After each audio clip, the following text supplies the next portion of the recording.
Hatch, we welcome your comments. Well, thank you, Mr. Chairman, for holding this timely hearing. As we all know, the date for individuals to complete and file their annual income tax returns is 1 week away. And at this point in the year, millions of Americans face a number of difficulties in trying to comply with that deadline. The sheer complexity of our tax system requires the majority of Americans to seek the services of a paid preparer in order to navigate through and comply with the tax code. Of the 142 million income tax returns filed by individuals last year, nearly 80 million, as the distinguished chairman has said, or roughly 56%, were prepared by a paid preparer. Our income tax system relies heavily on good faith voluntary compliance, which in turn requires the services of paid preparers that are both competent and ethical. The IRS attempted to implement regulations in 2011 that, for the first time, imposed both ethical and competency standards on any person who sought to prepare tax returns for compensation. The D.C. Circuit Court of Appeals, however, has since prevented IRS from enforcing those regulations when it upheld the Loving decision on appeal, as mentioned by our chairman. Among the approaches to solving the problem of incompetent and unethical paid preparers that we will hear about today is government regulation. However, there are other approaches worthy of thoughtful consideration. Our approach is comprehensive tax reform that results in a much simpler and straightforward tax system with fewer compliance and administrative burdens. A less complex tax system that allows for simpler compliance rules will reduce taxpayer and preparer errors. Certainly errors associated with complexity and decrease the need for complex tax filings and eliminate opportunities to cheat the system through unethical behavior.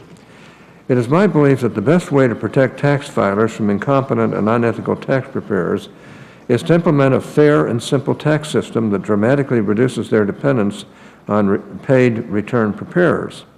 Until we get there, we need to minimize the damage that incompetent and unethical return preparers can cause. And I look forward to hearing about different ideas on how to accomplish this worthy goal during today's hearing.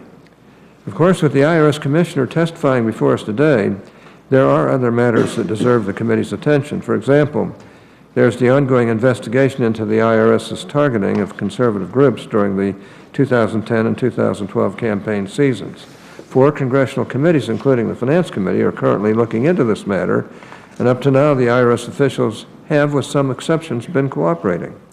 That's why it was disheartening to hear that 2 weeks ago, Commissioner Koskinen apparently tried to spin what had gone on at the IRS, claiming that no one had used the word, quote, targeting, unquote, to describe what happened. The fact is that the Treasury Inspector General for Tax Administration, or TIGTA, Russell George, used the word, quote, targeting, unquote, in his May 2013 report to describe the allegations, and in testimony before Congress, he stated that the allegation had proven to be true. Furthermore, Commissioner Koskinen himself described the activities as, quote, targeting, unquote, during his confirmation hearings before this committee. I will want to remind you of that, although I really appreciate you being here today. More than you know. Now, this may seem like we're engaging in semantics, but the words we use here are important. If the administration, rather than acknowledging what went on at the IRS and trying to fix it, is going to engage in wordplay to minimize what happened, we're going to continue to have difficulties as we try to resolve these important issues. Even the Washington Post fact-checker said it is, quote, silly and counterproductive, unquote, to deny that the phrase targeting describes what happened, awarding the commissioner 3 Pinocchios for saying otherwise.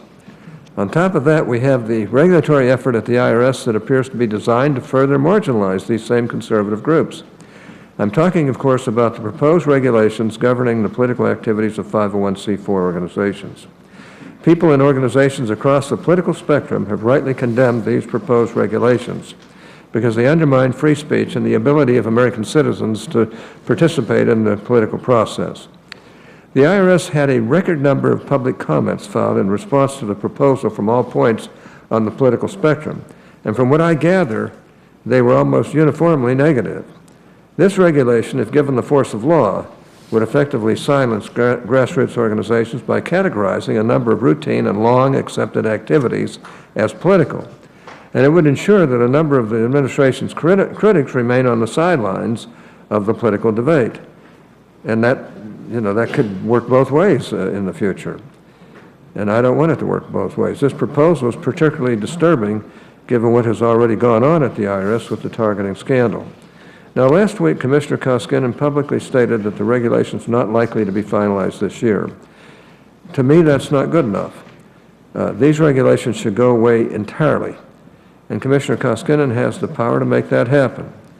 Throughout the public debate over this proposal, little has been said of the role of the IRS Commissioner in approving the final regulation. However, as was confirmed by Secretary Lew in his recent appearance before this committee, the IRS Commissioner has the authority to unilaterally prevent these regulations from taking effect. That being the case, any effort to deflect responsibility in a different direction would appear to me to be futile. Now, as you can see, Mr. Chairman, we have a number of issues to discuss today, and I look forward to a robust and informative hearing, so I want to thank you for this.